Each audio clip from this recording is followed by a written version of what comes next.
अस्सलाम वालेकुम नाज़रीन, मेरा नाम अना यूसुफ है और आप देख रहे हैं प्रोग्राम सिटी एट 10। आज के प्रोग्राम में हम आपके साथ बहुत अहम मालूमात शेयर करने वाले हैं। कुछ गलतियां हमारे से ऐसी हो जाती हैं कि काम सही होने के बजाय हम काम बिगाड़ देते हैं। ऐसे में कुछ टिप्स हैं, कुछ फर्स्ट एड की ऐसी टेक्निक्स हैं जिनका आपको पता होना बहुत ज़्यादा ज़रूरी है। खुदा न खास्ता हम सभी अपनी ज़िंदगियों में घर से बाहर भी आते जाते हैं, घर में भी खाना बनाना, सीढ़ियाँ चढ़ना, कपड़े आयरन करना रोज़मर्रा के हमारे काम है ना। तो इन कामों में अक्सर व बेशतर ऐसा होता है कि हम खुद से कोई ऐसी गलती कर बैठते हैं या कोई नागहानी आफत ऐसी आ जाती है जैसे करंट लग जाना। आजकल हर घर में सिलेंडर का इस्तेमाल हो रहा है क्योंकि गैस नहीं आ रही है, सिलेंडर का फट जाना। इसके अलावा आप कपड़े आयरन कर रहे हैं, एकदम से कुछ वायर्स जो है शॉर्ट सर्किट हो गया, करंट लग गया, मोटर चलाने गए, बेल दी, बारिशें आगे जैसे शुरू हो जाएंगी। तो बारिशों के मौसम में ऐसा बड़ा होता है कि आपने घर की बेल दी, मोटर चलाई, घर में किसी भी जगह पे करंट आ गया, तो आपने एहतियात क्या करनी है। वो जो पहला आपका स्टेप है वो आपने क्या, खुदा न खास्ता अगर बहुत ज़्यादा किसी को करंट लग गया, आसपास वाले लोग परेशान हो जाते हैं, पैनिक कर जाते हैं, आपने ऐसे में क्या करना है। अगर घर में कोई सीढ़ियों से गिर गया, समझ नहीं आती ना, एकदम से कोई सीढ़ियों से गिर गया, पाँव टेढ़ा हो गया, घुटने पे ज़्यादा चोट लग गई, तो आपने फौरी तौर पर क्या करना है। जो आपके घर में जो मरीज़ है, हम ऑब्वियसली रेस्क्यू को कॉल कर देते हैं, लेकिन रेस्क्यू के आते तक सम टाइम हम खुद काम ख़राब कर चुके होते हैं। क्या करते हैं जी, गरम पट्टी बांध दी, टांग को वैसे पकड़ के बांध दिया या बाजू को वैसे पकड़ के बांध दिया। हम इस तरह की गलतियां कर देते हैं कि वो जो फौरी तौर पर आप पहला स्टेप उठाते हैं उससे काम ख़राब हो जाता है, हड्डी जो है वो उल्टी सीधी हो जाती है। ऐसे में एक और जी, घर में खाना बनाते हाथ पे कुछ लग गया, जल गया आपका हाथ, बहुत सारे ऐसे छोटे छोटे वाक़यात हो जाते हैं।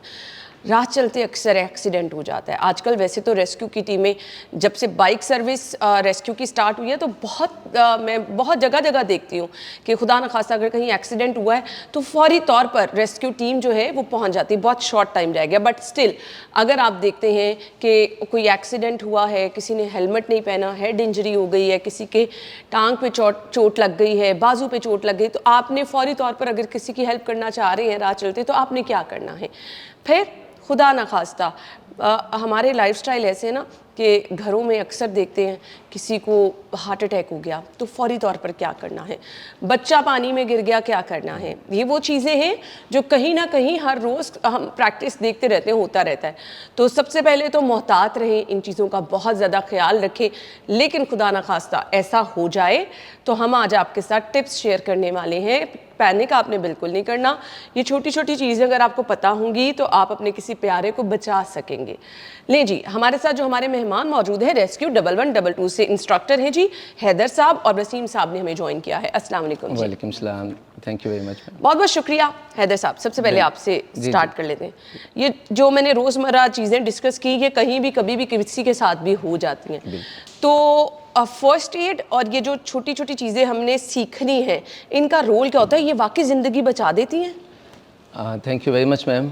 मैम इसमें आपने बड़ा अच्छा ऑलरेडी डिस्क्राइब कर दिया है और बिल्कुल एग्जैक्ट आपने ठीक है।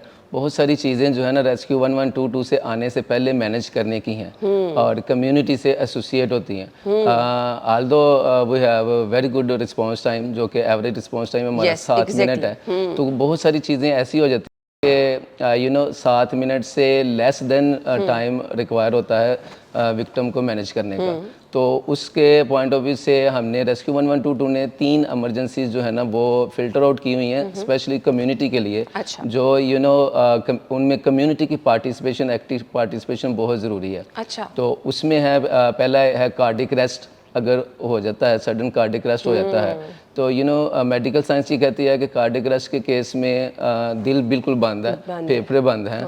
तो विक्टिम के पास 4 से 6 मिनट हैं अगर आप टैक्टिकली उसको बचाना चाहते हैं। अच्छा। और जबकि रेस्क्यू 1122 का रिस्पांस टाइम जो है वो 4 से 7 मिनट एवरेज रिस्पांस टाइम है। और सम टाइम देखें ना हमारे यहाँ किस तरह की ट्रैफिक है, आप रेस्क्यू को भी जिम्मेदार नहीं ठहरा सकते। आपका रिस्पांस टाइम जितना मर्जी अच्छा हो, हमारे यहाँ ट्रैफिक के मसाइल, फिर कभी ऐसा होता है जी कभी आपको एड्रेस नहीं मिल रहा होता। ये चीज़ें रियलिटी है ना, एग्जिस्ट करती हैं। तो कुछ चीज़ें इसलिए हम चाहते हैं कि आपको पता होनी चाहिए। एग्जैक्टली तो you know despite of the fact कि हम बहुत आला रिस्पॉन्स टाइम देते हैं, लेकिन अगर कार्डिक अरेस्ट का विक्टिम हमारे पास आया है तो हम 4 से 7 मिनट में पहुंच रहे हैं, तो विक्टिम के पास जो है ना 4 से 6 मिनट ही हैं अगर हमने सरवाइव करना है। अच्छा, आपकी रेस्क्यू की जो एक गाड़ी है उसमें वो तमाम इब्तदाई चीज़ें मौजूद होती हैं जो किसी हार्ट पेशेंट के लिए ज़रूरी होती हैं फौरी तौर पर?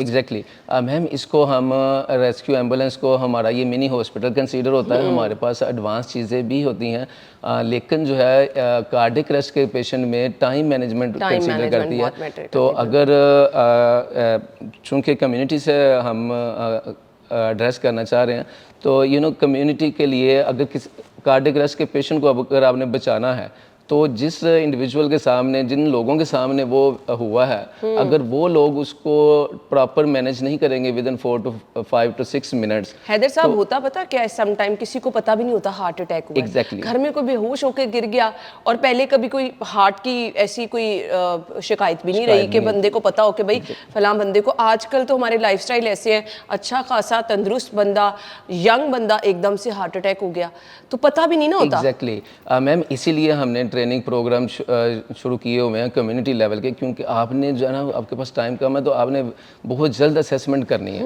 उसमें पहली असेसमेंट ही ये है, अगर आपके सामने कोई सडन कोलैप्स हुआ है तो आपने असेसमेंट ये करनी है कि पेशेंट रिस्पॉन्सिव है या अनरिस्पॉन्सिव है। आपने 5 से 10 सेकंड में जो है वो उसको चेक कर लेना, उसका राइज एंड फॉल एब्डोमेन का देख लेना, उसके जो है ना नॉर्मली हम देखते हैं कि सांस आ रहा है ऐसे देख ले।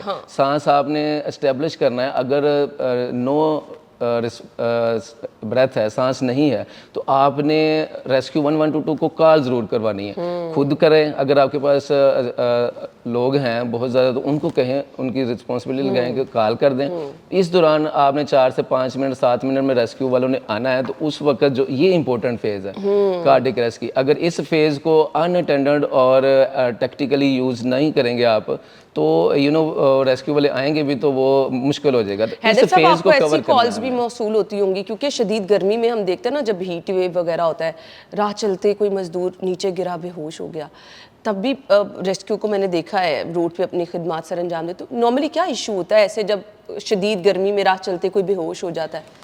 मैम, इसमें 2 रीज़न है। एक तो उस विक्टिम की पिछली हिस्ट्री होगी कि अगर वो उसको कोई कार्डिक अरेस्ट या इससे एसोसिएट कोई चीज़ है तो वो फिर भी कोलैप्स हो सकता है। एग्जैक्टली। और दूसरा ये है कि जैसे आपने बताया कि डिहाइड्रेशन का कंसेप्ट है, हीट वेव का कंसेप्ट है, तो हमने या कम्युनिटी ने उसको ऐसे ही एनालाइज करना है कि वो कोलैप्स हो गया और उसको जज करना है कि उसका सांस चल रहा है कि नहीं चल रहा। 10 सेकंड में उसको जज करने के बाद आपने, अगर वो नो ब्रेथ है, सांस नहीं है, तो आपने अगली फेज जो है वो CPR की है, वो वाली फेज पे लाजमी आना है। उस फेज को वो वेरी मच सिंपल रिसर्च के बाद होगी हुई हैं चीज़ें कि आपने डायरेक्ट चेस्ट पे आना है और चेस्ट कंप्रेशन स्टार्ट करना है। CPR क्या है हम वो आपको बताएंगे भी, लेकिन जब कभी भी जैसे कि हैदर साहब कह रहे हैं, राह चलती अगर आपको कोई बेहोश हुआ हुआ नजर आता है, आपने पहले देखना उसका सांस आ रहा है या नहीं आ रहा। घर में खुदा ना खास्ता कभी ऐसे हो गया है, गर्मी है, घरों में भी ऐसे वाकयात हो जाते हैं, जिन पेशेंट की हार्ट प्रॉब्लम की हिस्ट्री है उनके साथ कभी ऐसे वाकयात, फौरी तौर पर आपने ये देखना है कि पेशेंट का सांस आ रहा है या नहीं आ रहा। क्योंकि पैनिक हो जाते हैं ना हम लोग, क्या करते हैं मुंह में फौरन पानी डालना शुरू कर देते हैं, पानी के छींटे मारना शुरू कर देते हैं। फर्स्ट हमारा रिएक्शन एक यही होता है। ये जज करना है रिस्पांस, और फौरी तौर पर जो काम करना है वो 1122 पे कॉल करनी है। क्योंकि आप इतने एक्सपर्ट नहीं है, आप उसकी लाइफ को थोड़ी देर के लिए सस्टेन तो कर लेंगे टैक्टिक्स के थ्रू, लेकिन अल्टीमेटली उसके साथ इशू हुआ है तो उसको एडवांस केयर की ज़रूरत है। तो पहला स्टेप ही आपका 1122 पे कॉल करना है, कॉल फॉर हेल्प है, और आगे फिर आपने जो है ना वो एवेलुएट करना है। सांस अगर नहीं है तो दिल की धड़कन बंद है तो फिर आपने CPR की तरफ आना है। वो भी हम इतना सिंपल कर दिया गया है। कुछ लोग कंफ्यूज होते थे कि ये बड़ी कोई एक्सपर्ट है और इसके लिए कोई सर्टेन डिग्री की ज़रूरत है या कोई ट्रेनिंग की बहुत ज़्यादा डिटेल ज़रूरत है। तो हमारे डिपार्टमेंट ने इसको कम्युनिटी के लिए, एक लेमैन के लिए बिल्कुल आसान कर दिया ताकि जो है ना किसी किस्म का। हैदर साहब, लोगों को क्या ये ट्रेनिंग फ्री भी दी जाती है कि अगर खुदा ना खास्ता कोई ऐसे घर में वाकयात हो जाए? क्योंकि मैंने रेस्क्यू की टाइम टू टाइम ऐसी सरगर्मियाँ देखी हैं कि आप कम्युनिटी को इंगेज करते हैं और कहते हैं कि जी आए हमारे पास और हम आपको ये तमाम चीज़ें सिखाते हैं।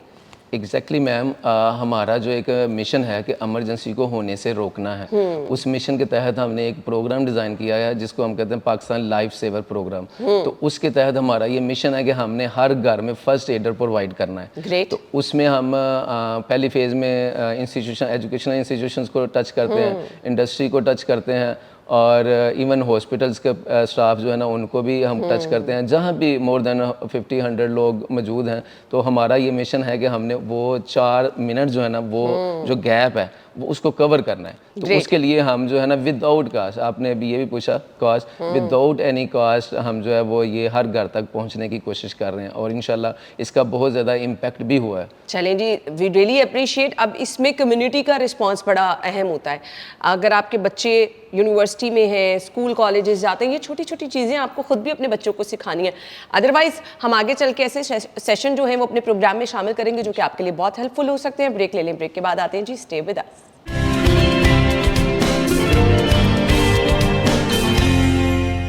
प्रोग्राम में आपको एक बार फिर से खुश आमदीद कहेंगे। अच्छा जी, हमारे साथ वसीम साहब मौजूद हैं जो कि मेरे ख्याल से बहुत बड़ा काम सर अंजाम देते हैं। घर में कभी कोई ऐसा वाक़या हो जाए ना कि एकदम से कोई सीढ़ियों से गिर गया है, किचन में कोई आग लग गई है, एकदम से सिचुएशन ये होती है कि पूरे घर के लोग शोर करना शुरू कर देते हैं। आप अपने आप को भी उस जगह पे रखें ना, मतलब समझ कुछ नहीं आ रही होती है एकदम से। मुझे एक वाक़या याद है, मैं अपनी बच्ची को दवाई पिला रही, एकदम से गले में दवाई लग गई, उसका सांस नहीं आ रहा था। तो मुझे वो टाइम याद है, मतलब मैं इतना पैनिक कर गई थी कि मैं करूँ क्या, मतलब दवाई भी बाहर निकल गई, बच्ची का सांस भी नहीं आ रहा, बड़ी मुश्किल सिचुएशन हो जाती है। तो मेरे ख्याल से जो ये तमाम चीज़ें हैंडल कर रहा होता है ना, उसका अपनी सेंसेस में रहना, उसका बहादुर होना बहुत ज़्यादा ज़रूरी होता है। तो वसीम साहब, क्या कंडीशन होती है आपकी? कभी परेशान नहीं हुए मरीज़ अगर बहुत बुरी हालत में हो तो? Thank you very much ma'am. जब भी हम जाते हैं तो पैनिक इसलिए नहीं होते कि हमारे पास स्किल है, हमारे डिपार्टमेंट उन्होंने हमें स्किल प्रोवाइड किया हुआ है, तो हम हर इमरजेंसी को हम डील करने की सलाहियत रखते हैं। और इसके साथ साथ जो है हम पेशेंट को भी सिक्योर करते हैं, और उनके साथ जो अटेंडेंट होते हैं उनको भी हम इंकरेज करते हैं कि आप रिलैक्स रहें, और हम आपकी जो भी होगा हम आपकी हेल्प करेंगे। ज़बरदस्त, वी रियली अप्रिशिएट। इसमें हमें कार्डिक पेशेंट भी होते हैं, लो ट्रैफिक होते हैं, डिफरेंट इमरजेंसीज जो हम डील करते हैं, तो उसमें हम सिर्फ स्किल है, और ये स्किल निखार आता है ना आप जितना काम करते जाते हैं। इसमें मैम ये है कि हमारा जो एक पैरामेडिक स्टाफ है वो अपनी एक शिफ्ट में 8 से 10 लोगों को डील करता है, जिसमें जो है वो तकरीबन 60% रोड ट्रैफिक एक्सीडेंट हैं और सीवियर किस्म के हैं। तो अगर डेली ही जो है ना ऐसी सिचुएशन से जाना है ना, तो वो इतने उनका एक्सपोजर हो जाता है कि उनके जहन में यही होता है कि इनको हमने बचाना है। वो डॉक्टर्स की तरह के आपके तो वो पैनिक वाला इनकी जो है ना, इनको इतने टफ मराहल से गुजारा जाता है पहले ही इमरजेंसी सर्विसेज अकेडमी में, रियल जो है सिचुएशन इनको दी जाती है वहाँ पे, और उसके बाद फिर इनका इतना एक्सपोजर है कि डेली इन्होंने 8-10 मरीजों को डील करना। नो डाउट, तो इसमें ये बड़ा स्ट्रॉन्ग है। हिम्मत है जी। वसीम साहब, कितने साल हो गए आपको रेस्क्यू 1112 में? अल्हम्दुलिल्लाह मुझे तकरीबन 17 ईयर्स से अबव हो गया। माशाल्लाह, 17 साल आपका एक्सपीरियंस है। अभी तक का कोई ऐसा वाकया जो आप खुद शेयर करना चाहें जिसमें आप खुद परेशान हो गए हो कि मरीज़ को आपने बचा लिया? मैम, जो पेशेंट होता है उसको हमारी यही कोशिश होती है कि हम स्कोर करें, लेकिन हम जो बेसिकली जो हम ट्रेनिंग कोविड के दौरान भी अपनी खिदमत जारी है? जी मैम, कोविड में भी हमने डायरेक्ट लाइजन किया है पेशेंट से, और उनको शिफ्ट भी किया है। इसके अलावा जो कार्डिक पेशेंट है जिसकी हम आज ट्रेनिंग देंगे, उसमें ये है कि कार्डिक मैंने खुद यूज़ किया है, CPR करते हुए लाइफ सेविंग की है, मरीजों की जान बचाई। ऑन द स्पॉट सर, आपको तो सलाम पेश करना चाहिए। ज़बरदस्त ज़बरदस्त, ये तो बड़ी अच्छी चीज़ें हैं। मतलब आप ये देखें कि ये वो लोग हैं, मतलब मुझे कोविड का टाइम याद आता है, वो बड़ा खौफनाक टाइम था। हम अपने दफ्तर तो आते थे, लेकिन जिस तरह से आते थे आसपास आपको दफ्तर कोई नहीं नज़र आ रहा होता था। जो 1-2 लोग नज़र आते थे उन्होंने भी हिफाजती किट्स पहनी होती थी, और सिर्फ PCR से एक आवाज़ आ रही होती थी, यहाँ कैमरा लगा था, शो रिकॉर्ड करा के बाहर से ही चले गए, मतलब किसी से आप मिलते भी नहीं थे। वो टाइम था वो। तो ये वो लोग थे, तब भी अपनी खिदमत सर अंजाम दे रहे थे। इंतहाई खौफनाक टाइम था वो। उसमें मैं अपने रेस्क्यूज़ को, ये नहीं कि मैं रेस्क्यू में हूँ, इसलिए मैं इनको सलाम पेश करना चाहता हूँ कि मैंने इनके जो है ना कभी भी वो चेहरे पे ऐसा नहीं देखा था कि इनसे अवॉइड करना है। इनके they are very much clear कि अब डायरेक्ट इंटरेक्शन हमने ही कोविड वालों से करना है। तो और किसी ऐसी ऐसी अहलकार को कोविड हुआ भी? बहुत से को हुआ और उनके करज हमने देखा, उनको हमने आइसोलेट भी किया, लेकिन वो रिकवर करने के बाद फिर उसी फील्ड में आए और उन्होंने कहा कि हम फ्रंट पे जाएंगे। तो ये अनबिलीवेबल चीज़ें थी रेस्क्यूज़ की, और इसका क्रेडिट भी हमारे सेक्रेटरी साहब को जाता है कि वो फ्रंट पे लीड करते रहे हैं, वो खुद जाते रहे हैं। तो उनको जब हम देखते हैं तो हमारी फिर जो है ना वो इनकरेज होते हैं हम, और ये फिर माइंड में ही नहीं आता, हम कंसीडर करते हैं कि हम अब इस कौम के लिए फ्रंट लाइन के मुजाहिद हैं। ज़बरदस्त ज़बरदस्त। अच्छा, अभी आपकी एक टीम है फायर फाइटिंग के लिए, एक आपकी टीम है जो कि डिफरेंट हम इमारतें देखते हैं कोलैप्स हो गई, वहाँ पे कोलैप्स पहुंची स्ट्रक्चर के होती है, लिए। वो एक अलहदा टीम है। जी, जी, तो अपनी ज़रा टीमें बताइएगा किस तरह इनको कैटेगराइज किया गया हुआ है? मैम, जो हमारी सबसे पहली टीम है वो है एम्बुलेंस सर्विस वाली, जिसमें एक रेस्क्यू ड्राइवर होता है और दूसरा जो है ना वो पैरामेडिक्स होता है। इसको हम इमरजेंसी मेडिकल सर्विस कहते हैं। ठीक है। और दूसरी रेस्क्यू सर्विस है। रेस्क्यू सर्विस ये है कि हमारा एक FDR होता है, फायर फाइटर भी है, और वो उसको हम डर्ट रेस्क्यू भी कहते हैं। वो बिल्डिंग कोलैप्स और फायर फाइटर जो है ना साइमल्टेनियसली उसकी ऐसी ट्रेनिंग की जाती है कि वो दोनों को अप्रोच करता है। और तीसरा हमारा जो है वो यही लोग जो FDR हैं, ये ड्रोनी केसेस, वाटर रेस्क्यू जिसको हम कहते मैंने हैं। गोताखोर देखे आपके, बड़े ज़बरदस्त उनकी भी ट्रेनिंग होती है। एग्जैक्टली इन दिनों उनको स्पेसिफिकली जो है ना वो रावी पे, BRB नहर पे, और हमारा अपना जो सेंटर है वहाँ पे उनकी क्योंकि आने वाले दिनों में सैलाब के भी खदशात हैं, तो उसकी आपके हम ऑपरेशन घंटों जारी रहते हैं सैलाब के exactly. दौरान, तो इसमें भी जब्त होना और आपके इसमें इसमें बहुत स्ट्रॉन्ग आपको मेंटली फिजिकली तो अल्हम्दुलिल्लाह है ही है, लेकिन जो मेंटली स्ट्रॉन्ग है, इसलिए हमारे पास साइकोलॉजिस्ट भी हैं, वो इनको मेंटली भी स्ट्रॉन्ग करते हैं। जैसे आपने कहा कि ये जो है ना कुछ ऑपरेशन तो 2-3 दिन 4 दिन तक भी चले जाते हैं, और पानी से एक जो है वाटर फोबिया भी होता है, लेकिन जो हम सारी इन चीज़ों से बालातर है। जैसे इन्होंने कहा एक ही 1 पॉइंट एजेंडा है कि विक्टिम तक पहुंचना है, पहली फेज़ में उसको बचाना है, और बस उसको हमने वाटर से निकालना है किसी भी। तो हमारे पास फिर वो एक्सक्यूज़ की या इस किस्म की कोई गुंजाइश होती नहीं है। आपने हर वो टैक्टिक्स यूज़ करनी है जो हम बचाने के लिए कर सकते हैं। नहीं जी, हमारे पास रेस्क्यू 11, 22 की जितनी भी टीम्स है, जितने भी डिपार्टमेंट्स इनके अंडर हैं, मैंने इनकी जब भी काम इनका देखा है, चाहे वो कोई, क्योंकि शहर बड़ा शहर है, कभी हमने देखा खुदा ना खास्ता कोई बिल्डिंग गिर जाती है, आग लगने के यहाँ पे बड़े बड़े वाक़यात हुए। मुझे वो LDA वाली बिल्डिंग का वाक़या याद है, हफीज़ सेंटर वाला वाक़या, जो 2-2, 3-3 दिन ऑपरेशन जारी रहे। तो ये टीमें वहाँ पर लोगों की जानें भी बचाती रहीं। बहुत मुश्किल काम होता है। तो नो डाउट ये जो रूटीन के रोड एक्सीडेंट वगैरह हैं, ये तो इनके लिए मामूली चीज़ें हैं, बट इसके लिए मेरे ख्याल से हमें खुद भी थोड़ा सा मोहतात रहना होगा। कुछ एहतियातें भी आपके साथ शेयर करेंगे और आगे जाके कुछ टिप्स भी करते हैं। आपने हमारे साथ ही रहना है, स्टे विद अस, ब्रेक के बाद आते हैं।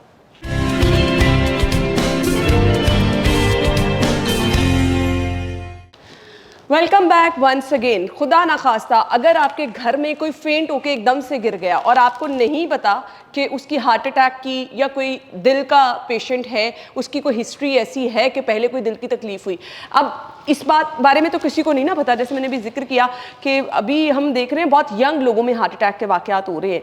तो अगर कोई घर में बेहोश होकर गिर गया है तो आपने क्या करना है? वो कैसे पता चलेगा कि उसको हार्ट अटैक हुआ है या किसी और रीज़न की वजह से वो फेंट हुआ है? सर हमने क्या करना है? सर सबसे पहले जो है वो आपने विक्टिम का जो है ना वो रिस्पॉन्स लेना है, चेक करना है उसका सांस आ रहा है कि नहीं आ रहा। तो उसके लिए वसीम साहब जो है वो चेक करेंगे। इसका सबसे पहले तो अपने हवास आपने कायम रखने हैं, थोड़ा सा खुद एक्टिव रहना है। अगर घर में सभी वो परेशान हो जाएंगे तो फिर आप विक्टिम को नहीं बचा सकेंगे। जी वसीम साहब। विक्टिम के पास ये गए हैं, उनको जो है ना इन्होंने सांस चेक करना है, एस्टेब्लिश करना है, क्योंकि इसमें हमने टाइम वेस्ट नहीं करना। अच्छा। और ये सर पकड़ के आपने ऊपर किया सबसे पहले। वो ऊपर करने के बाद इन्होंने माउथ और नोज़ पे अपना कान लगाया और आईज़ अपनी इन्होंने फोकस की हैं चेस्ट रीजन पे। उसका राइज एंड फॉल देखेंगे और 5 से 10 सेकंड, ज़्यादा टाइम कंज्यूम नहीं करना। इन्होंने वो एस्टेब्लिश कर लेना है कि इसका सांस नहीं है, क्योंकि कम्युनिटी लेवल पे टाइम कम है। तो 5-10 सेकंड में एस्टेब्लिश करने के बाद उसका सांस नहीं है तो 5 से 10 सेकंड में आपको ये पता चल जाना चाहिए, नाक और मुंह से आपने देखना है सांस आ रहा है या नहीं आ रहा। नेक्स्ट स्टेप क्या होगा? और फिर जो है फौरी तौर पर इन्होंने खुद या किसी से 1122 पे कॉल करवानी है और CPR स्टार्ट कर देना है। CPR में ये है, इसको हम कंटिन्यूस चेस्ट कंप्रेशन कहते हैं। चेस्ट कंप्रेशन के लिए आपने करना क्या है कि जो सीने की हड्डी है उसके निचले हिस्से पर अपना ऐसे हैंड रखना है एक, और ऊपर उसके पावर हैंड रख देना है। ओके। पावर हैंड रखने के बाद इसकी सर्टेन पोजीशन है कि आपने ये बिल्कुल आपके जो है ना स्ट्रेट और वर्टिकल बैठने का तरीका आपका ये होना एग्जैक्टली वर्टिकल स्ट्रेट हूँ, और ये जो आपकी थाइज हैं इसके थाइज के ऊपर आप खड़े हो, आप पीछे बैठे हुए ना हो। ठीक है, ठीक और फिर आपने आपका बॉडी वेट जो है वो आपकी आर्म पे हो, और आपकी आईज जो है ना उसके चेहरे की तरफ हो, ताकि उसके एक्सप्रेशंस को देखते जाए। और फिर आपने सीपीआर स्टार्ट कर देना है। सीपीआर स्टार्ट करने में जिन बातों का ख्याल रखना है वो ये है कि सरफेस शुड बी हार्ड। ये जो चार पे होना चाहिए, बेड वगैरह पे नहीं करें। बेड पे नहीं होना चाहिए, चारपाई पे नहीं होना चाहिए, और भी कोई जो फ्लेक्सिबल सरफेस है उस पे नहीं होना चाहिए। वो सरफेस की तो सीपीआर होगा, इंडिविजुअल उस विक्टिम का नहीं होगा। यानी अगर आपका मरीज बेड पे है, चारपाई पे है, तो उसको फौरी तौर पर नीचे एग्जैक्टली वो ये एक बेसिक क्राइटेरिया है। कुछ लोग इसको जो है ना वैसे ही शुरू हो जाते हैं। और ये करते चले जाना है। ये करते कैसे चले जाना है इसका मैं बता देता हूँ कि 1 मिनट में अगर जब आप टेक्निकल ये सारी पोजीशन बना ली है तो 1 मिनट में आप 120 मरतबा कंप्रेशन देंगे। जब 120 मरतबा कंप्रेशन देंगे, इसकी काउंटिंग भी है, वो काउंटिंग भी कर सकते हैं। वैसे एक मोबाइल में मेट्रोनोम के साथ एक ऐप भी है, वो भी 120 पे एडजस्ट करके उसकी टिक टिक की आवाज़ आती है, वो भी हम कर सकते हैं। लेकिन वो चूंकि टाइम कंज्यूम होता है, लोगों को इतना टाइम नहीं होता। तो इस पे आपने जो है ना वो कंप्रेशन आप मुझे सिखा सकते हैं अगर मैं वहाँ पर एग्जैक्टली ये इसके लिए कोई किसी डिग्री की जरूरत नहीं है, किसी और किसी प्रैक्टिस चाहिए। वसीम साहब थोड़ा सा मुझे टाइम देंगे, मैं भी, क्योंकि मैं इसलिए कर रही हूँ कि सब लोग ये सीखेंगे, आसान है। सो आपका बैठना जो है वो बहुत वो बैठना मैटर करता है। एग्जैक्टली तो ये एग्जैक्टली ज़बरदस्त। आपका जो हैंड थोड़ा सा और उसको जज करना है कि सीने की हड्डी के थोड़ा सा ऊपर, सीने की हड्डी लोअर हड्डी जो है वहाँ पे एग्जैक्टली थोड़ा सा उस तरफ एग्जैक्टली। अब आपने ये जज करेंगे आपका जो ये वर्टिकल नहीं है, एग्जैक्ट 90 का एंगल। ठीक है। आपका बॉडी वेट आपके आर्म पे ऊपर की तरफ, आपकी ये जो थाइज हैं इन पे भी आप एग्जैक्ट ऐसे खड़ी हुई हो, ऐसे। ठीक है। पीछे को ऐसे नहीं, एग्जैक्ट ऐसे, ये ऐसे। ठीक है। जब आप ये टैक्टिकली पोजीशन संभाल लेंगी तो फिर आप ना थकेंगी ना, आपको अपनी कमर का मसला आएगा और आप करती जाएंगी। आप कंप्रेशन स्टार्ट कर दें। ज़बरदस्त, वेरी गुड। इसमें जो खास बात का ख्याल रखना वो ये है कि 2 से 2.4 इंच इसकी डेप्थ हो। अच्छा, और दबाने के बाद जैसे आप ज़बरदस्त कर रही हैं कि आप इनको वापस भी रिकॉइल भी कर रही हैं, तो वापस भी आने देना है। और इस तरह आपने ये ज़बरदस्त आपने किया है। अच्छा, इस दौरान तवज्जो आपकी फेस पे होनी चाहिए, फेस की तरफ, क्योंकि आपने फेस की तरफ देखते फेशियल एक्सप्रेशन में वेरिएशन जो है ना वो जज करनी है। अगर इस दौरान सांस बहाल हो जाता है और आपने फिर जो है वो इसकी रिकवरी पोजीशन भी बनानी है, बल्कि आप ही बना दे रिकवरी पोजीशन कि आप जो है वो इसको शोल्डर इधर से पकड़ेंगी, ठीक है, और इसको करवट दिला देंगे। ठीक है। फौरी तौर पर अगर सांस आ रहा है तो आपने पेशेंट को ऐसे टर्न कर देना और उसको मॉनिटर करते रहना, क्योंकि उसके साथ इशू हुआ है, और मॉनिटर करते करते जो है ना वो एडवांस केयर अगर आ गई है, रेस्क्यू 1122 वाले आ गए हैं, उनके हैंड ओवर करके हॉस्पिटलाइज करना एडवांस केयर के लिए। वो जो हम पानी मुंह में फौरन डाल देते हैं, पानी देखें, ये पुअर प्रैक्टिसेस हैं। पानी वगैरह का कोई कंसेप्ट, बिल्कुल कोई कंसेप्ट नहीं है। सिर्फ आपने सांस को मॉनिटर करना है। अगर सांस नहीं है तो इसका मतलब है कि आपने चेस्ट कंप्रेशन की तरफ जाना है। और सबसे इम्पोर्टेंट बात यही है कि 1122 पे कॉल करनी है ताकि एडवांस केयर की तरफ जाया जा सके। आप उसको सस्टेन कर रहे हैं, उसकी लाइफ को बचा रहे हैं, लेकिन आप फाइनल ट्रीटमेंट नहीं कर रहे। अमूमी तौर पे अगर मरीज थोड़ा सा स्टेबल, तो सांस बहाल हो जाता है ना, तो आपने इस तरह टर्न करके मरीज को बस अब रेस्क्यू का वेट करना है, उसको मॉनिटर करना है, क्योंकि ऐसे केसेस में ये भी चांसेस होते हैं कि वो दोबारा कोलैप्स भी हो सकता है। अच्छा, अगर दोबारा कोलैप्स हो गया तो फिर आपने सांस चेक करके फौरी तौर पर जो है वो चेस्ट कंप्रेशन की तरफ जाना है। ये टफ टास्क है, इसके लिए जो है ना वो एनर्जी भी चाहिए, और फौरी तौर पर चांस नहीं है कि वो बहाल हो जाएगा। इसके लिए आपको मेरा ख्याल है कि जब तक रेस्क्यू वाले नहीं आते, एडवांस केयर नहीं आती, उस वक्त तक आपको CPR करने की ज़रूरत पड़ सकती है। तो ये आपके माइंड में होना चाहिए कि ये एक कंटिन्यूस एनर्जी कंज्यूमिंग प्रोसेस है। ये तो हो गया कि अगर किसी को हार्ट अटैक हुआ है, राह चलती, अगर आपने किसी को बेहोश होते देख लिया तो आप उसकी कम से कम ये हेल्प कर सकते हैं, ये सदका जारिया भी है। अच्छा, इसके अलावा भी हैदर साहब इशू क्या होता है कि घर में अक्सर ये होता है कि करंट लग गया, और करंट लगने पे ये वो टाइम होता है। अक्सर बारिश की सूरत में ना ये वाले वाक़यात हम देखते हैं बहुत ज़्यादा रिपीट होते हैं। बेल दी, करंट लग गया। और सम टाइम तो ऐसा होता है अंदरून शहर वाली साइड पे हमने देखा है कि वो पूरी ग्रिल में करंट आ जाता है, आप इस्त्री कर रहे हैं उसमें करंट आ गया, तो फौरी तौर पे अगर किसी को करंट लग जाए तो आपने करना क्या है? क्योंकि पकड़ने वाले जो शख्स होता है वो भी करंट की जद में आ जाता है। एग्जैक्टली देखें, ये जो है ना आपके पास टाइम भी बहुत कम होता है और आपका जो है ना वेरी मच एक्टिव होना बहुत ज़रूरी है। अच्छा। आपने ये सीन असेसमेंट करनी है कि ये करंट से विक्टिम है। सबसे पहला काम यही है कि करंट को डिस्कनेक्ट करना है। अच्छा, किसी भी सूरत में आप जो है वो आपकी जो यूटिलिटी हैं मेन उनको आपकी मेन सप्लाई लाइन उसको बंद कर दें। उसको बंद कर दें, ठीक है। फिर भी आपको अगर वो वहाँ तक नहीं कर सकते तो फिर आपने कोई इंसुलेटर जैसे कि लकड़ी वगैरह लेते हैं उससे ही उसको डिस्कनेक्ट करना है। ठीक हो गया। असल काम आपका उसके बाद का है कि आपने विक्टिम के साथ क्या करना है। तो विक्टिम के साथ आपने यही देखना है, फिर वही काम है कि आपने देखना है कि वो विक्टिम रिस्पॉन्सिव है अनरिस्पॉन्सिव है। अल्टीमेटली उसके साथ हुआ यही है, अगर जो है ना उसके कार्डिक अरेस्ट की तरफ वो जाएगा कि उसकी एक्टिविटी दिल की धड़कन बंद हो एग्जैक्टली तो आपने जब रिस्पांस लेना है वो अनरिस्पॉन्सिव है तो फिर आपने सीपीआर की तरफ ही जाना है और 1122 पे कॉल, टाइमली कॉल जो है वो ज़रूरी है।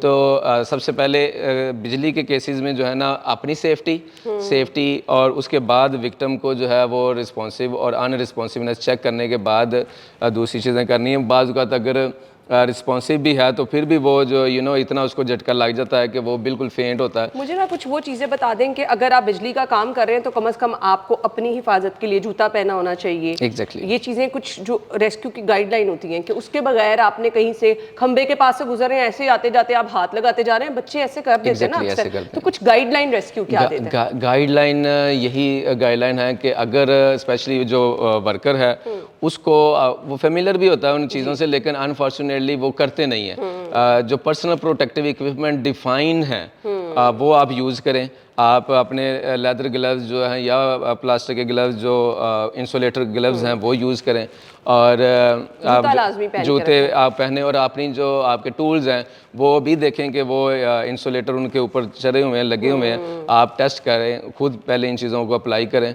और फिर आप जो है ना वो कर सकते हैं। तो हमारा पहले यही जहाँ भी बात होगी पर्सनल प्रोटेक्टिव इक्विपमेंट की बात होगी। चलें जी, दैट्स रियली ग्रेट। हम ब्रेक की तरफ जा रहे हैं, ब्रेक के बाद आपको ज्वाइन करते हैं। स्टे विद अस।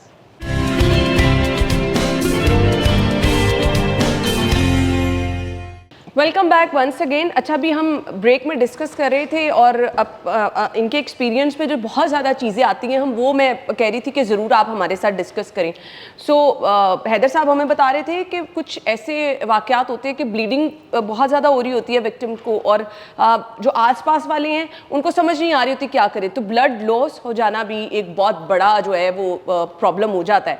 आप मरीज़ को स्टेबल नहीं रख सकते हैं। ऑलरेडी अगर किसी को ब्लड की कमी का कोई शिकार है तो उसका पहले ही ब्लड इतना निकल गया, तो क्या करना है सर हमने? जी मैम, इसके वैसे तो बहुत सारे तरीके हैं, लेकिन कम्युनिटी लेवल पे एक आम बंदे ने, एक लेमैन ने, अगर उसके सामने कोई इंजरी हुई है, कोई कट लगा है, रोड ट्रैफिक एक्सीडेंट हुआ है, तो उसने रेस्क्यू के आने से पहले क्या करना है वो बहुत सिंपल चीज़ें हमने रखी हैं, वो ज़रूरी हैं। उसमें सबसे पहले यही है, कंसीडर करें, सपोज करें कि अगर जो है वो यहाँ पे फोर आर्म पे डीप कट है तो ये शर्ट सारी भरी हुई होगी। तो सबसे पहले जो आपने काम करना है एक आम बंदे ने, उसने इस को साइड को जो है ना वो लोकेट करना है। लोकेट करने के लिए ये एक्सपोज करना है, तो इसको ऊपर आप कर देंगे शर्ट को। कोई एक्सीडेंट हो गया, ब्लीडिंग बहुत ज़्यादा हो रही है, वर्क प्लेस पे एक्सीडेंट है, डीप कट है, आर्टरी का, वेन का, कैपिलरी का कट है, तो आपने क्या करना है, जो सबसे पहला काम है वो आप जाके डायरेक्ट प्रेशर देंगे। अच्छा, बेहतर है अगर आपके पास जो है ना डायरेक्ट आपका ब्लड से एक्सपोजर ना हो, आपके पास ग्लव्स हो, कोई साफ कपड़ा हो, वो आप ले लें। अगर नहीं भी है तो आपने डायरेक्ट प्रेशर आपने देना है। जब डायरेक्ट प्रेशर आपने देना, साथ आपने रेस्क्यू 1122 पे कॉल जरूर करवानी है, यानी आपने ब्लड को रोकने की कोशिश करनी है। एग्जैक्टली। अच्छा। ये एक डायरेक्ट जोर से दबा दे, जोर से, जितना जोर से दबा सकते हैं। एग्जैक्टली, जितना आप जोर से दबा सकते हैं। अगर तो ज़्यादा वाइड कट है तो उसमें अगर आपके पास कोई कपड़ा है तो उसको कपड़े को उसमें फिल करें, फिलिंग करें। फिलिंग करने के बाद आप उस फिलिंग पे जोर से जो है ना दबाए रखें। अब जब आपने ये दबाए रखा है तो 10 मिनट तक अगर आप इसको ऐसे ही दबाए रखते हैं और साथ हमने 1122 पे कॉल की हुई है तो रेस्क्यू वाले भी आ जाएंगे। और बहुत ज़्यादा चांसेस हैं, रिसर्च ये कहती हैं कि कुछ जो इसमें क्लोटिंग के लिए खास प्रोटीन होती है वो एक्टिव हो जाती है और उस 10 मिनट तक अगर आप प्रेशर के साथ दबाए रखेंगे तो बहुत ज़्यादा चांसेस है ब्लीडिंग खुद ही जो है वो रुक जाएगी। और अगर ब्लीडिंग नहीं रुक रही तो आपने दूसरे स्टेप की तरफ जाना है और दूसरा स्टेप है कि आपने दिल के लेवल से जो कि पंप बड़ी स्पीड से कर रहा है उस लेवल से आपने उसको एलिवेट कर देना है, ऊपर कर देना। प्रेशर के साथ ही आपने एलिवेट कर दिया और एलिवेशन के साथ ही आपने 1122 का वेट करना है। और अगर फिर भी ब्लीडिंग का कोई सीपज हो रही है तो फिर आप ये भी चीज़ें कर सकते हैं कि जिस पार्ट पे हुआ है उसके ऊपर जो है वो कुछ प्रेशर पॉइंट्स होते हैं जहाँ से प्रेशर के साथ आ रहा है। अगर आप उन प्रेशर पॉइंट्स को जैसे ये ब्रेकियल प्रेशर पॉइंट्स है इसको अगर आप दबा देते हैं तो फिर भी जो है वो चांस है कि ब्लीडिंग रुक भी जाएगी और जो ब्लीडिंग फ्रीक्वेंटली वो स्पीडी हो रही थी उसका जो टाइम है वो कम हो जाएगा और इस दौरान रेस्क्यू 1122 वाले आ जाएंगे। तो इसमें ये बहुत एक्टिव बहुत परफेक्ट चीज़ है कि आपके पास कोई बैंडेज कोई ट्रेनिंग या दूसरी किस्म की कोई पायोडीन इस किस्म का कोई एक्सक्यूज़ नहीं रहा। आपने सिंपल 3 स्टेप करने हैं और आप जो है वो पकड़ सकते हैं। अच्छा हैदर साहब, मैंने ना अनफॉर्चुनेटली 1-2 तो रोड एक्सीडेंट अपने सामने देखे हैं, सर जाके बिल्कुल फुटपाथ के साथ लगा, ब्लीडिंग शुरू हो गई, ऐसी सूरत में क्या करना है आपने? देखें रूल जो है वो कम्युनिटी लेवल पे यही है कि आपने जो है वो ये तीनों रूल अप्लाई करने हैं। अगर वो हेड इंजरी हुई है, ब्लीडिंग लॉस हो रहा है तो वो नीचे है तो आप पहले डायरेक्ट प्रेशर दें और प्रेशर देने के बाद उसको हार्ट से ऊपर कैसे होगा कि उसको आप वर्टिकल करें, खड़ा करें, उसको लटाएं ना। अगर वो लेटा रहेगा तो वो दिल के लेवल पे प्रेशर के साथ ब्लड आता रहेगा। क्योंकि ये मैं कम्युनिटी लेवल की बात कर रहा हूँ, आपने जो है ना टाइम मैनेजमेंट करनी, टाइम मिनिमम करना है कि ज़्यादा टाइम में कम ब्लीडिंग हो ताकि रेस्क्यू वाले आगे एडवांस केयर कर सकें। तो पहला काम वही है कि डायरेक्ट प्रेशर आपने देना है। दूसरा ये कि आपने दिल के लेवल से हेड को ऊपर कर देना है जो कि आप खड़ा कर सकते हैं, चेयर पे बैठा सकते हैं और फिर आप जो है वो इसको कंप्रेशन दिए रखेंगे। और ये चीज़ें होता क्या है कि अक्सर रोड एक्सीडेंट हुआ, टांग टूट गई, बाजू टूट गया तो लोग क्या करते हैं, पकड़ के बांध देते हैं, बाजू को किसी उल्टी तरह से मैनेज कर देते हैं। तो आपने फौरी तौर पर क्या करना है, क्योंकि वो अगर आप बुरी तरह से मैनेज कर दें तो वो हाथ की हड्डी, बाजू की हड्डी टेढ़ी हो जाती है। एग्जैक्टली ये बहुत फ्रिक्वेंटली ऐसे केसेस हमें मिलते हैं और ऐसी प्रैक्टिसेस हैं, इसलिए इस चीज़ को भी हम कम्युनिटी का हिस्सा बनाते हैं। फ्रैक्चर का केस है तो उसको जो है ना वो पुअर मैनेजमेंट की वजह से वो कॉम्प्लिकेटेड हो जाता है और मफलूज इंडिविजुअल हो सकता है। उस केस में आपने जो है ना वो हमारा एक सिंपल प्रिंसिपल है फ्रैक्चर का याद रखें। प्रिंसिपल एक ही है कि जिस पार्ट में फ्रैक्चर हुआ है, सपोज करें कि ये फोर आर्म पे आपको शक है कि इधर फ्रैक्चर है तो इस फोर आर्म के आगे वाला जॉइंट और पीछे वाला जॉइंट उन दोनों की हरकत रोकनी है। आगे वाला जॉइंट लुक जैसे ये रिस्ट जॉइंट है तो ये ऐसे ऐसे हो सकता है तो इसकी चोट इधर है लेकिन ये जॉइंट की वजह से उसको जो है हड्डी डिस्टर्ब होगी और ज़्यादा कॉम्प्लिकेशंस आएंगी। इसकी मूवमेंट को रोकना और ऊपर वाले की मूवमेंट को रोकना। देखिए घर में अगर कोई सीढ़ियों से गिर गया और मरीज कराहता हुआ कह रहा होता है कि मेरी बाजू टूट गई है, मेरी बाजू में दर्द हो रही है, आपके जहन में ये बात आनी है कि अगर वो ये बात कर रहा है तो आपने उसकी मूवमेंट को रोकना है। ठीक है, मूवमेंट नहीं होने देना। आपने उसको मूवमेंट इमोबिलाइज करके उसको साकन करके जो है ना वो उसकी हरकत नेक्स्ट स्टेप करनी है। तो उसके लिए प्रिंसिपल यही है कि अगर आपके पास कोई हार्ड चीज़ है, गत्ता है, इसको जैसे हम स्प्लिंट कहते हैं लकड़ी का है, तो आपने जो है ना वो उसको ऐसे लगाना है बैक स्लैब और आपने कोशिश करनी है कि ये ऊपर वाला जॉइंट और पीछे वाला जॉइंट स्ट्रेट हो जाए। जब ये स्ट्रेट हो जाएगा तो ये मूव नहीं कर सकेगा फ्रीक्वेंटली और फिर इसको ऐसे करने के बाद यहाँ से इसको फिक्स कर देंगे। अब ये हुआ है कि जितना डैमेज हुआ था वो वहाँ पे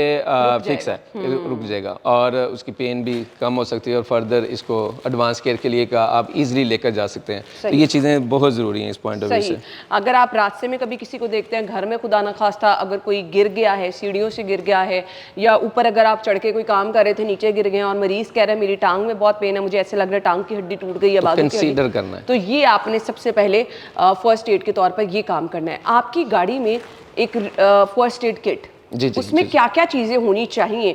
खुदा न खास्ता किसी को नहीं पता होता, राह चलते आप बड़े आराम से जा रहे हैं, किसी की वजह से एक्सीडेंट हो गया, तो फर्स्ट एड किट जो है उसमें क्या क्या चीज़ें होनी चाहिए? जी मैम, फर्स्ट एड किट में वैसे तो हमारी बहुत सारी चीज़ें हैं, जो बेसिक चीज़ें हैं उसमें मैंने ये कुछ डिस्प्ले की हैं।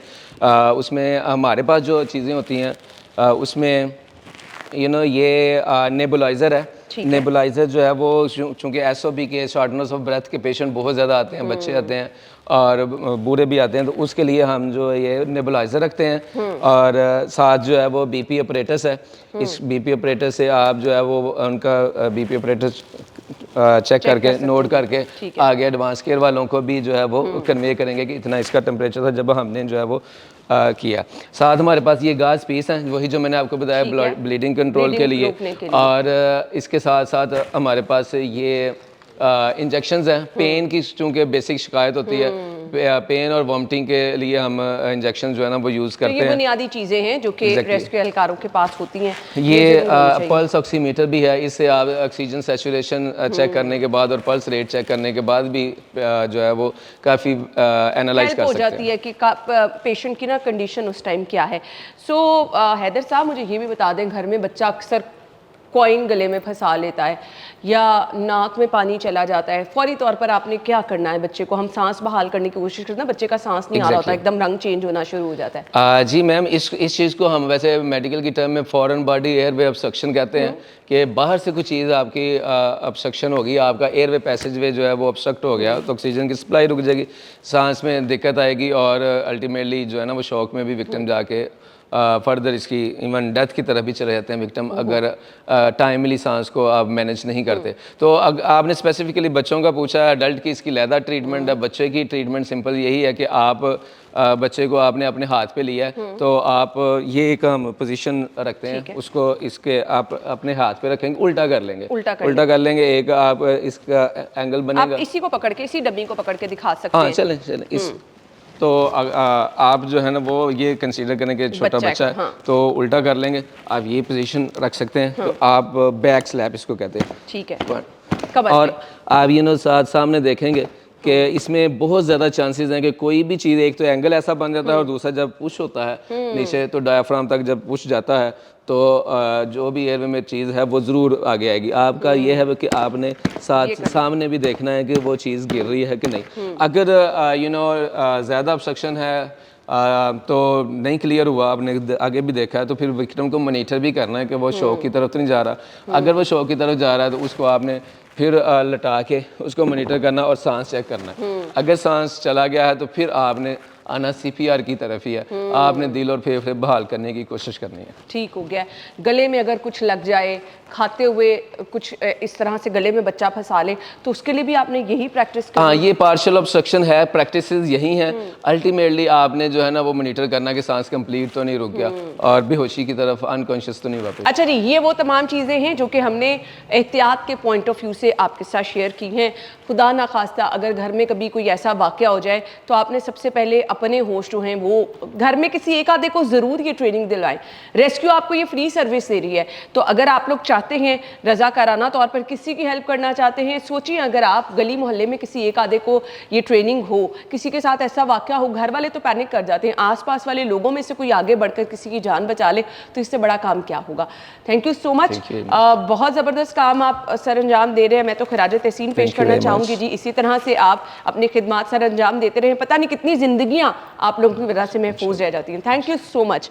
तो नाज़रीन, हमें फीडबैक ज़रूर दीजिएगा और इस तमाम सेशन की अगर डिटेल्स आपको चाहिए आप हमारे YouTube चैनल पर जा सकते हैं और वहाँ से आप ये तमाम सेशन से रिलेटेड कुछ भी अगर जानना चाह रहे हैं, ज़रूर ये चीज़ें खुद भी सीखें, अपने बच्चों को भी सिखाएं, आसपास वाले लोगों को सिखाएं।